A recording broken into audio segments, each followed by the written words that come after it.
So we decided a while ago that we would really like to investigate a cell type that is known as a fibroblast. Fibroblast is a very commonly distributed cell type in our bodies that maintains the architecture, if you wish, of all the tissues. The reason we have decided on the cell type is because the same cell type in a different animal enables regenerative response, but in humans it leads to scar formation. Clearly that carries the message that this cell can do a lot of things. It just doesn't do it in humans. And the reason it doesn't do it in humans is because it forgot how to do it. Genetic information is present. Obviously, all the cells in our body have the exact same code. So there is really no reason to believe that if you were to take any cell and change the instructions that tell it what it needs to be, the possibilities obviously become limitless, essentially what you could do in terms of cell therapy. We have decided to use this model to test their ability to now form skeletal muscle tissue. Massive skeletal muscle injuries are a problem very specifically for our soldiers returning from Iraq and Afghanistan.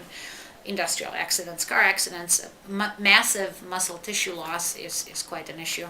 And obviously the consequence is scar formation and loss of functionality. So if we could convince our fibroblasts to now become more skeletal muscle-like cells and give them back to the same patient that originally gave us just a little bit of tissue to start with, would potentially lead to functional restoration of the tissue function. But ultimately, even though this sounds really good and really promising, and if we manage to accomplish this and give patients their own cells back that could now regenerate their injury site instead of form a scar, once we understand that, I think there's another step that is even more important that needs to be accomplished. And that is, if we can change these cells in a dish, there's probably no reason not to change them on site and do away with transplantation.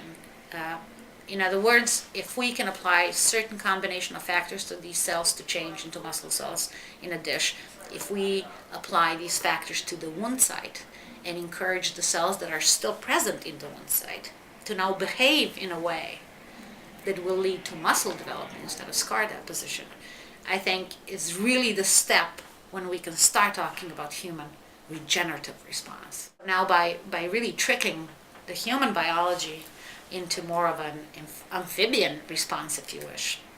And I don't mind comparing myself to frogs for this purpose at all, because it would be really cool if we could do that. But I think it's really getting a lot closer to what we can do with human intervention. I think it would be wonderful.